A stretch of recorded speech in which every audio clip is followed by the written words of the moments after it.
ఓం గంగణవతే నమ ఐం సరస్వత్యై నమ శ్రీరామ రామ రామేతి రమే రామ మనోరమై సహస్రనామ తత్పుల్యం రామనామరమేతి. ఓం నమ శివాయ శివాయ గురవే నమః. సర్వమంగళమాంగళ్యే శివే సర్వార్థసాధకే శరణ్యే త్ర్యంబకే దేవి నారాయణి నమస్తే. జయ గురు దత్తాత్రేయ నమః. శ్రీనాథ్రీ నమో నమః. మాతృభ్యో పితృభ్యో ఋషిభ్యో గురుభ్యో నమో నమః. జయ గురు దత్తాత్రేయ. నమో భగవతే మేధా దక్షిణావర్తే మహ్యం మేఘాం లక్ష్యం ప్రయుజ్య స్వాహ. జగన్మాతే నమో నమః. ఆదిశక్తి స్వరూపిణి జగదంబికాయ యూట్యూబ్ ప్రేక్షకులకి అందరికీ కూడా నమస్కారం అండి. నేను పాలపర్తి గురుదాశిమ జ్యోతిష్యం వాస్తు సిద్ధాంతిని.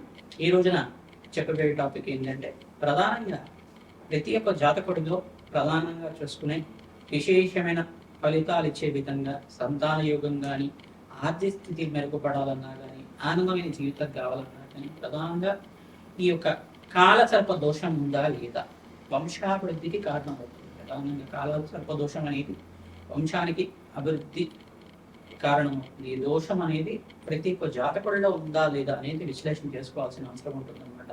ప్రధానంగా చూసుకుంటే కనుక కాలసర్ప దోషం అనేది, కాలసర్ప దోషం అనుకుండా దీని ఏమంటారు, కాలసర్ప యోగం అనేది అంటారు అనమాట. దుర్యోగాల్లో యోగం అంటారు. ప్రధానంగా చూసుకుంటే కాలసర్ప దోషం ఏ రకంగా సంభవిస్తుంది అని చెప్పారంటే కనుక, ఆగామి సుచిత సంచిత ప్రారంభ కర్మల్లో అంటారు కదా, దైవ ఆగామి సుచిత సంచిత ప్రారంభ కర్మలు అని కర్మలు ఉంటాయి అన్నమాట. అంటే తెలిసి చేసిన పాపాలు కానీ, తెలియకుండా చేసిన పాపాలైనా కానీ, తెలిసి తెలియకుండా చేసిన పాపాలైనా కానీ, లేదు కావాలని చేసిన పాపాలైనా కానీ, అనుకోకుండా పూర్వజన్మలో కానీ, ఈ జన్మలో కానీ, మీరు కానీ, మీ పూర్వీకులైనా కానీ, తాత ముత్తాతలైనా కానీ, మీ తండ్రి కానీ, తాత కానీ, ఎవరైనా కానీ, లేదు మీరైనా పూర్వజన్మలైనా కానీ, ఒక ఈ యొక్క దేవత జాతికి చెందిన సర్పానికి దోషం చేసిన, సర్పం అనేది ప్రధానంగా పూజనీయమైన సర్పంగా చెప్పడం జరుగుతుంది. ప్రధానంగా సర్పం అనేది నాగరాజు నాగేంద్ర స్వామికి రూపంగా చెప్పడం జరుగుతుంది. మానసదేవి ఒక చరిత్ర వినడం వల్ల సర్ప దోష నివారణ జరుగుతుంది. మానసదేవి అవతారంగా చెప్పడం జరుగుతుంది. జోడునాగలంతా కూడా ప్రధానంగా చూసుకుంటే కనుక నాగేంద్ర స్వామి సంతాన కారకుడుగా చెప్పడం, కుండలిన శక్తికి అధిష్టాన దేవతగా చెప్పడం జరుగుతుంది. ప్రధానంగా చక్రాలన్నీ కూడా అధిష్టాన దేవతగా, 6 చక్రాలు ఉంటాయి. 6 చక్రాలన్నిటికి కూడా అధిష్టాన దేవతగా ఈ యొక్క ముడి వేసుకున్న నాగల సర్పల దోషంలో ఉండే విధంగా ఉంటాయి అన్నమాట. ఇదే యొక్క విధంగా ఈ యొక్క మానవ యొక్క జీవన విధానం అంతా కూడా సర్ప జాతితో సంబంధమైన విధంగా ఉంటుంది. ప్రధానంగా చూసుకుంటే ప్రతి ఒక్క మనిషి యొక్క డిఎన్ఏ కూడా ఏ రకంగా ఉంటుంది, సర్ప రూపంలోనే ఉంటుంది అన్నమాట. ప్రధానంగా చూసుకుంటే మనం ఈ యొక్క పురాణాల్లో కూడా, వివిధ యొక్క పుణ్యక్షేత్రాల్లో కూడా ఈ యొక్క ఇతిహాసం అంతా కూడా చిక్కబడి ఉంటుంది. ఈ యొక్క సర్పం అనేది ప్రధానంగా పూజనీయమైనది. తద్వారా ఎవరైతే సర్పాన్ని పూజ చేసుకుంటారో వాళ్ళకి వంశాభివృద్ధి అవుతుంది, అఖండమైన ఐశ్వర్య ప్రాప్తి కలుగుతుంది, కీర్తి ప్రతిష్టలు కలుగుతాయి. నాగజాతిని అంతా కూడా పూజనీయంగా చేయడం జరుగుతుంది. ప్రధానంగా తెలిసి తేని పాపాలని జరుగుతూ ఉంటాయి అన్నమాట. ఈ సర్పదోషం అనేది సంభవించడం వల్ల ప్రధానమైన స్థానాలు, ఈ యొక్క కేంద్ర స్థానాలు కనుక లగ్న చక్రవశాత్తు లగ్నానికి సంభవిస్తూ ఉంటుంది. జననకాల లగ్నానికి అంతా కూడా కాలసర్ప దోషం అనేది జ్యోతిష పరిభాషలో అంతా కూడా సంభవించడం జరుగుతుంటుంది. ఈ స్థానంలో కనుక ఈ గ్రహాలు కలిగి ఉంటాయి. రాహుకేతులు అంతా కూడా ఈ స్థానంలో ఉంటాయి. ఇంకా నవగ్రహాలన్నీ కూడా రాహుకేతు మధ్యలో ఉంటాయి. కనుక లగ్న చక్రవశాత్తు కానీ, ఈ యొక్క రాహుకేతు ఉన్న స్థానాన్ని నుంచి వాళ్ళ యొక్క వీక్షణ వశాత్తు అయినా కానీ, పంచమ స్థాన వశాత్తు, అష్టమ స్థాన వశాత్తు, సప్తమ స్థాన వశాత్తు అంతా కూడా ఈ యొక్క కాలసర్ప యోగంలో ఉందా లేదా, ఈ గ్రహాలన్నీ కూడా ఏ రకంగా ఫలితాలు ఇస్తున్నాయి, బాగా ఫలితాలు ఇస్తున్నాయి, లగ్న చక్రవశాత్తు అంతా కూడా తెలుసుకోవడం జరుగుతుంది. ప్రధానంగా చూసుకుంటే నాగేంద్ర స్వామి యొక్క చరిత్ర వినడం వల్ల, ప్రధానంగా చూసుకుంటే అస్తిక మహాముని చరిత్ర, మానసదేవి చరిత్ర అంతా కూడా వినడం వల్ల, సర్పజాతిని సంరక్షించిన అస్తిక మహాముని చరిత్ర అంతా కూడా వినడం, మానసదేవి ప్రియపుత్రుడిగా ఉండి ఒక సర్ప యజ్ఞాన్నంతా కూడా, సర్ప యాగాన్నంతా కూడా ఆపిన వాళ్ళలాగా, ప్రధానంగా చూసుకుంటే ఒకనొక సందర్భంలో అంతా కూడా ఈ యొక్క సర్పయాగాన్ని అంతా జరిగేటప్పుడు ఈ యొక్క అస్తిక మహాముని అంతా కూడా వెళ్ళి సర్పయాగం చేయడం అంతా కూడా ఇది ధర్మబద్ధమైంది కాదు, అధర్మబద్ధమైంది, మీరంతా కూడా మానవాళికి మంచి చేయాలంటే సర్పజాతిని సంరక్షించాలి అని చెప్పేసి సర్పయాగాన్ని అంతా కూడా ఆపిన వాడు కావున, అటువంటి పుణ్యవంతుడైన యొక్క పురాణ పురుషుడైన మహాముని యొక్క దివ్య చరిత్రను వినడం వల్ల ఆ ఘట్టమంతా కూడా సర్పయాగం ముందు చేశారు. ఆ సర్పయాగ ఘట్టమంతా కూడా ఎందుకు జరిగింది, ఒక పరీక్షిత్ మహారాజు యొక్క మనవడైన ఈ యొక్క ప్రధానమైన జనమేజయ మహారాజు అంతా కూడా చేయడం వల్ల, పరీక్షిత్ మహారాజు అంతా కూడా ఇట్లా చేయడం వల్ల, ప్రధానంగా చూసుకుంటే కనుక ఈ యొక్క పరీక్షిత్ మహారాజ్ చరిత్ర కానీ, జన్మేజన్ మహారాజ్ చరిత్ర అయినా కానీ వినడం వల్ల ప్రధానంగా సర్పయాగం చేసిన సమయంలో అంతా కూడా ఈ యొక్క ఫలితం కలిగింది. ప్రధానంగా చూసుకుంటే కనుక సర్పయోగం ముందు చేశారు. సర్పయాగం యొక్క చరిత్ర అంతా కూడా వినడం వల్ల భాగవ సప్తాహం అంతా కూడా ఎందుకు విన్నారు, ఈ యొక్క అంత అనేది జరుగుతూ ఉంటుంది. ఈ యొక్క ఇతిహాసంలో అంతా కూడా ఈ కథ విశేషాలంతా కూడా వినడం వల్ల, చరిత్రలాగా ప్రవచనంలాగా వినడం వల్ల ప్రధానంగా చూసుకుంటే ఆ ఘట్టాలంతా కూడా మననం చేసుకుంటాం. ప్రధానంగా అస్థిక మహాముని చరిత్ర అనేది వినడం వల్ల మానసదేవి ప్రియభక్తుడు ప్రధానంగా సర్పజాతిని అంతా కూడా సంరక్షించిన దేవుడుగా మన ప్రధానంగా ఇటువంటి చరిత్రను వినడం వల్ల సకల గ్రహ దోష నివారణ జరగడానికి ప్రధానంగా రాహుకేతు దోషాలు, కాలసర్ప దోషాలు, కాలసర్ప యోగాలంతా కూడా దుర్యోగాలంతా కూడా పోవడానికి, అఖండమైన పుణ్యప్రాప్తి వచ్చే విధంగా వంశాభివృద్ధి కారణం ఉంది. శీఘ్ర ఫలదాతక కళ్యాణ యోగం అవ్వడానికి కానీ, వంశాభివృద్ధి కలగడానికి కానీ, పితృదోష నివారణ కలగడానికి కానీ ఈ యొక్క అస్థిక మహాముని చరిత్ర వినడం వల్ల కాలసర్ప దుర్యోగాల నుంచి బయటపడడానికి, ప్రధానంగా కాలసర్ప యోగం నుంచి బయటపడడానికి, యోగం నుంచి బయటపడడానికి, అఖండమైన పుణ్యప్రాప్తి కలిగే విధంగా ఈ యొక్క మేషాది ద్వాదశ లగ్నాల వాళ్ళకి కానీ, మేషాది ద్వాదశ రాశి వాళ్ళకి కానీ లగ్నం తెలిసి ఉంటే కనుక లగ్నం శాతం చూసుకోండి, లగ్నం తెలియకపోతే రాశి నుంచి చూసుకోండి.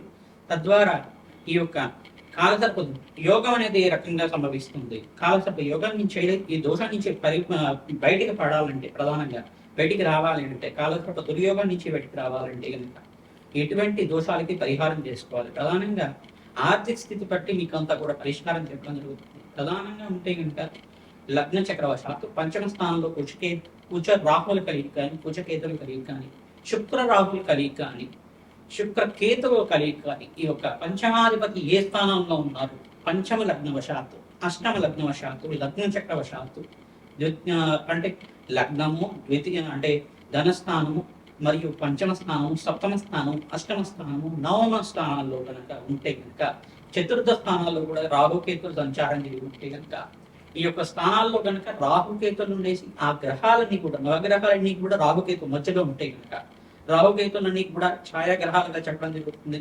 ప్రధానంగా ఇవన్నీ కూడా అపసవ్య దిశలో అంతా కూడా సంచారం చేసుకుంటాయి కనుక గోచారరీత్యా కానీ, రాశి చక్రవశాత్తు కానీ, లగ్న చక్రవశాత్తు కానీ జరుగుతూ ఉంటాయి కావున ఈ యొక్క భావాలంతా కూడా ఫలితాలు ఏ రకంగా ఉంటాయి, వాళ్ళు ఇచ్చే ఫలితాలంతా కూడా జాతకరీత్యా ఎటువంటి ప్రభావాలు చూపిస్తూ ఉంటాయి. దాని నుంచి బయటపడడానికి ఎటువంటి పరిష్కారాలు చేసుకోవాలంతా కూడా తెలుసుకుంటాం. ప్రధానంగా సులభమైన పరిష్కారాలు చేసుకుంటూ ప్రధానమైన పరిష్కారం అంతా కూడా చేసుకోవడం వల్ల, సర్ప ప్రతిష్టనే చేయించుకోవడం వల్ల, సర్ప సుప్త పారాయణం అంతా కూడా వేద జ్యోతిష పండితులతో ఆరాధన చేసుకోవడం, ప్రధానమైన సుబ్రహ్మణ్య స్వామి ఆరాధన, ఆ కార్తికేయుడి యొక్క చరిత్ర వినడం వల్ల స్కందోత్పత్తి అనే చరిత్ర అనేది ఉంటుంది అన్నమాట.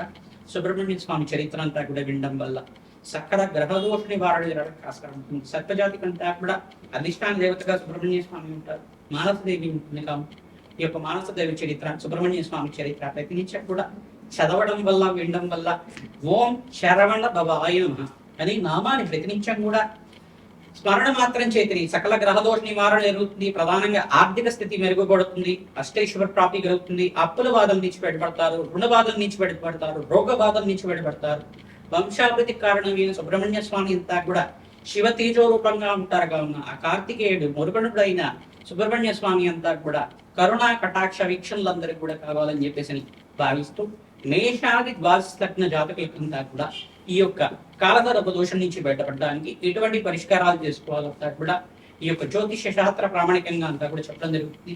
రత్నశాస్త్ర ప్రకారంగా కానీ మరియు లగ్న చక్రవశాత్తు ఈ యొక్క వృక్ష జాతిని అంతా కూడా ఏ రకంగా పూజ చేయాలి, ఏ వృక్షానంతా కూడా పూజ చేయడం వల్ల శీఘ్ర ఫలదాయకంగా ఉంటుంది, గోమాత సేవ చేయడం వల్ల ఈ యొక్క పాపాల నుంచి బయటపడడానికి, తెలియకుండా చేసే పాపాల నుంచి బయటపడడానికి ఆస్కారం ఉంటుంది. దానాలు చేయడం వల్ల, స్వల్పమైన దానం చేయడం వల్ల, కలియుగంలో అంతా కూడా స్వల్ప దానం చేసుకోవడం మాత్రం చేతిని మీరు చేతనైతే మీకంతా కూడా దానం చేయండి, బీదవాళ్ళకి అన్నం పెట్టండి. తద్వారా అంతా కూడా సకల గ్రహ దోష నివారణ జరగడానికి ఆస్కారం ఉంటుంది. తద్వారా అంతా కూడా కాలసర్ప దోషం నుంచి బయటపడి ఆనందమైన జీవితం, వంశాభివృద్ధి కలగడానికి కానీ, అష్టైశ్వర్య యోగం, ధనప్రాప్తి కలగడానికి కానీ, శీఘ్ర కళ్యాణ యోగం కలగడానికి కానీ ఆస్కారం ఉంటుంది. పుణ్యక్షేత్ర దర్శనం చేసుకున్న మాత్రం చేతి అనంత పుణ్యయోగం కలుగుతుంది. ఈ యొక్క దోషం అనేది ప్రబలంగా ఉంటే కనుక ఖచ్చితంగా సర్ప ప్రతిష్ట, నాగేంద్ర స్వామి ప్రతిష్ట అంతా కూడా దేవాలయ ప్రాంగణంలో రావి చెట్టు దగ్గర కానీ, దేవాలయ ప్రాంగణంలో కానీ నిత్య పూజలు జరిగే ఈ విధంగా చేయించడం వల్ల అఖండ పుణ్యయోగంతో శీఘ్ర సంతాన యోగం కలగడానికి ఆస్కారం ఉంటుంది. జయ గురు దత్తాత్రేయ. మేషరాశి మేషలగ్న జాతకులకి విశేషంగా మీ జాతకంలో కనుక ఈ యొక్క స్థానాల్లో రాహుకేతులు ఉంటాయి కనుక లగ్న చక్రవశాత్తు పంచమ స్థానంలో కానీ ద్వితీయ స్థానంలో కానీ చతుర్థ స్థానంలో కానీ నవమ స్థానంలో కానీ ద్వాదశ స్థానంలో కానీ ప్రధానంగా చూసుకుంటే రాహుకేతులు అనేది ఉండడం వల్ల రాహుకేతులంతా కూడా అష్టమ స్థానంలో ఉంటే ఆయుకారకుడు అవుతారు. ప్రధానంగా ఈ యొక్క గ్రహాల యొక్క స్థితిగతి కలయిక ఏ రకంగా ఉంది, పంచమాధిపతితో పాటు కలిసి ఉండి రాహు గాని కేతు గాని కలిసి ఉంటే కనుక సంతానం ఆలస్యం అవుతుంది అంటారు. కానీ ఇక్కడ ప్రధానంగా రాహుకేతు దోషాలు అనేది లగ్న చక్రవశాత్తు సంబంధించి ఉంటే కనుక ప్రధానంగా ఆలస్య సంతానం కానీ ఆలస్య కళ్యాణం కానీ వివాహ యోగం ఆలస్యపడడం కానీ తరచుగా కొంతమందికి ఏమవుతుందంటే పుత్ర సంతానమే కలుగుతూ ఉండడం, ఎక్కువ మంది పుత్ర సంతానాలు కలుగుతూ ఉండడం, లేదు కొంతమందికి ఏమవుతుందంటే ఎక్కువ స్త్రీ సంతానం కలుగుతూ ఉండడం, ఇట్లాంటి దోషం అనేది జరుగుతుంటుంది అన్నమాట. అంటే కొన్ని జాతకులకి అయితే గనక లగ్నాన్ని చూసుకుంటే గనక ఈ జాతకుడికి ఖచ్చితంగా కాలసర్ప దోషం అనేది ఉంది అని చెప్పేసి తెలుస్తుంది. ప్రధానంగా ఈ యొక్క దోషాలు అంతా కూడా ప్రధానమైన దోషాలు ఈ యొక్క 18 దోషాలు అంటారు. మళ్ళీ ప్రధానమైన దోషాలన్నీ కూడా ఈ యొక్క సర్ప దోష నివారణార్థం అంతా కూడా కాలసర్ప గ్రంథాల్లో అంతా కూడా ప్రధానంగా చెప్పబడింది ఏంటంటే దాదాపుగా 400 పైగా ఉండే దోషాలు అనేది ఉన్నాయన్నమాట.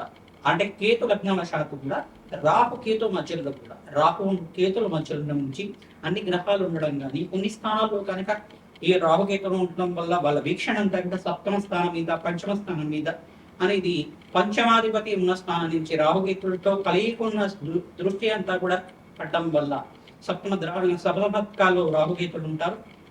కానీ వాళ్ళకి ఒకటే సప్తమ స్థానం దృష్టి అనేది ఉంటుంది.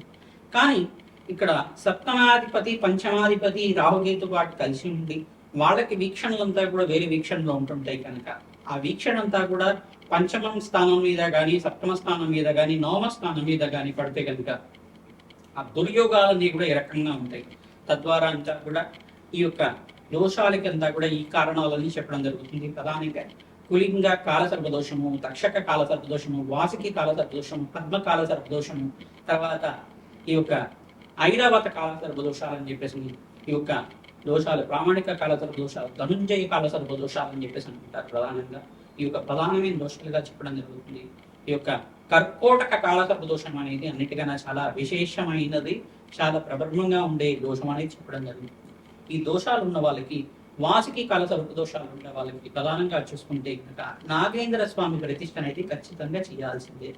ఖచ్చితంగా చేసుకుంటే మాత్రమే వీళ్ళకంతా కూడా శీఘ్ర సంతాన యోగం కలగడానికి అయినా కానీ శీఘ్ర ఆలస్య వివాహాల నుంచి బయటపడి ఇంకా మంచి వివాహ యోగం కలగడానికైనా కానీ ఒత్తిడి అభివృద్ధి కలగడానికైనా కానీ మనశ్శాంతమైన జీవితం ఎంత సంపాదించుకున్నా కానీ డబ్బు నిలబడడం కానీ ఎంత సంపాదించుకున్నా ధనాన్ని అంతా కూడా నష్టపోవడం కానీ పెట్టుబడి పెట్టుకుంటే నష్టపోవడం కానీ ఇటువంటి కారణాలంతా కూడా జరుగుతూ ఉంటుంది. ఈ యొక్క ప్రతిష్ఠ చేసుకోవడం వల్ల సర్పసూక్త పాలన ప్రధానంగా చూసుకొని ఈ యొక్క నాగేంద్ర స్వామి ప్రతిష్ఠ అంతా కూడా చేసుకోవడం వల్ల ఈ యొక్క సర్పజాతికి అంతా కూడా ఈ యొక్క బలి అనేది ఉంటుందన్నమాట. నాగబలి అని చెప్పేసిన విధానం అనేది ఆ నాగబలి విధానం అంతా కూడా చేయించడం వల్ల విశేషమైన పుణ్యఫలితంతో అష్టైశ్వర్య యోగంతో ధనధాన్యాది సమృద్ధి కలగడానికి ఐశ్వర్య యోగం సిద్ధించడానికి ఆస్కారం ఉంటుంది. మేషరాశి జాతకులకి విశేషంగా ఏలినాటి శని ప్రభావంలో ఉన్నారు కావున వీరంతా కూడా ఏలినాటి శని ప్రభావం నుంచి బయటపడడానికి శనీశ్వరి ప్రీతికరంగా తైలాభిషేకము, తిలహోమము, ప్రధానంగా నలవను దానం చేసుకోవడం అఖండ పుణ్యయోగంగా ఉంటుంది.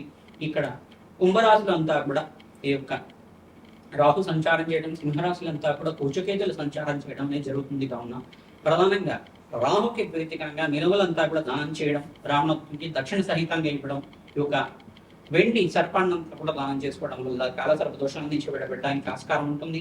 ప్రధానంగా కేతుకు ప్రీతికరంగా ఉలవలు మరియు మామిడి పళ్ళు ఈ యొక్క రచితం అంటే రాగి సర్పాన్నంతా కూడా దానం చేయడం వల్ల అఖండ పుణ్య ఫలితం వచ్చే విధంగా ఐశ్వర్య ప్రాప్తి కలిగే విధంగా ఆస్కారం ఉంటుంది.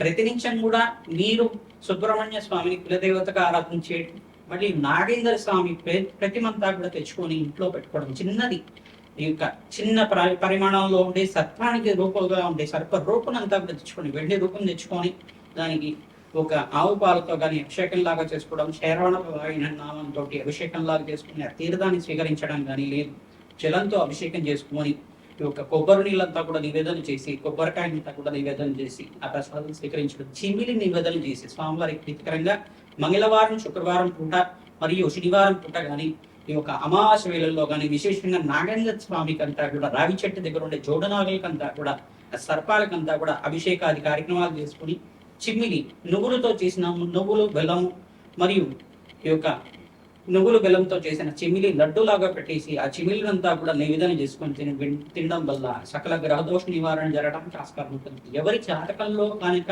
ఈ కాలసర దోషం ఉందంటే ప్రధానంగా అనారోగ్య ఇబ్బంది అనేది వస్తుంది. ఏ ఇబ్బంది ఉంటుంది?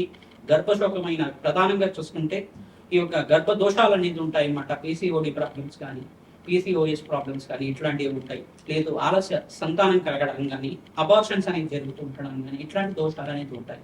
దీని నుంచి పెట్టబడడానికి నాగేంద్ర స్వామి ప్రతిష్ట అనేది చాలా మంచిగా ఉంటుంది. ప్రధానంగా ఔషధ సేవనం చేసుకోవడం, మంచి డాక్టర్ని సంప్రదించడం వల్ల ఈ దోషం నుంచి బయటపడవచ్చు. మరి ప్రతిదీ అంటే దీనికి ప్రతిష్ట అనేది చేసుకోవడం వల్ల మాత్రం చేతిని ఈ పరిష్కారం అనేది జరుగుతుంది ఖచ్చితంగా. ఎందుకంటే దీంట్లో శాస్త్రానికిలో మనం చెప్పబడింది, ఋషి ప్రోక్తంగా అంతా కూడా పరాశర సంహితలో అంతా కూడా చెప్పబడింది. కావున ఇదంతా కూడా శాస్త్ర ప్రామాణికంగా చెప్తున్నాం. ప్రధానంగా కొంతమందికి అనారోగ్య చెవు పోటు అనేది వస్తూ ఉంటుంది. ఎక్కువ తరచుగా చెవు పోటు రావడం, చెవులో అంతా కూడా కొంచెం చీములాగా చేరడం, రక్తస్రావం జరగడం, ఎక్కువగా విడికిడి లేకపోవడం కానీ, కొంతమంది మాటలు లేకపోవడం కానీ, ఇదంతా కూడా కాలదర్ప దోషంగా చెప్పడం జరుగుతుంది. ఆలస్యంగా చిన్నపిల్లలకి కొంతమంది మాటలు ఆలస్యంగా రావడం కానీ ఇవన్నీ కూడా కాలసర్ప దోషంగా ఉంటుంది. ప్రధానంగా ఇవన్నీ చూసుకుంటే కనుక ఈ దోషం నుంచి బయటపడడానికి నాగేంద్ర స్వామి ప్రతిష్ట కానీ, సుబ్రహ్మణ్య స్వామి మూలమంత్ర జపాన్నంతా కూడా జపం చేయించడం కానీ, వీరంగా జపం చేసుకోవడం వల్ల విశేషమైన ఫలితం. రావి చెట్టుకి విశేషంగా అంతా కూడా 3 సార్లు ప్రదక్షిణాలు చేసుకోవడం, ప్రతినిత్యం కూడా 27 సార్లు ప్రదక్షిణాలు చేసుకోవడం, ఆ చిమిలి కానీ బెల్లాన్ని కానీ అంతా కూడా రావి చెట్టు దగ్గర చిమిలికి ఆహారంగా వేయడం, గోమాత సేవ చేయడం వల్ల విశేషమైన పుణ్య ఫలితం లభిస్తుంది. రాహుకేతు దోషాల నుంచి బయటపడడానికి సుబ్రహ్మణ్య స్వామి ఆరాధన చేయండి. అస్తిక మహాముని చరిత్రను వినండి, మానసదేవి చరిత్రనంతా కూడా వినండి. ఈ యొక్క సర్పయాగం జరిగిన ఘట్టం అంతా కూడా విశేషంగా ప్రవచనం లాగా వినండి. తద్వారా మీకు అంతా కూడా పుణ్య ఫలితంతో, ఆ మానసదేవి అనుగ్రహంతో, సుబ్రహ్మణ్య స్వామి అనుగ్రహంతో వంశాభివృద్ధి కలగాలని చెప్పి, అష్టైశ్వర్య యోగం, కీర్తి ప్రతిష్టలు, సంతాన యోగం, వివాహ యోగం, ఐశ్వర్య యోగం కలగాలని చెప్పి ఆశీర్వాదం చేసుకుంటాం.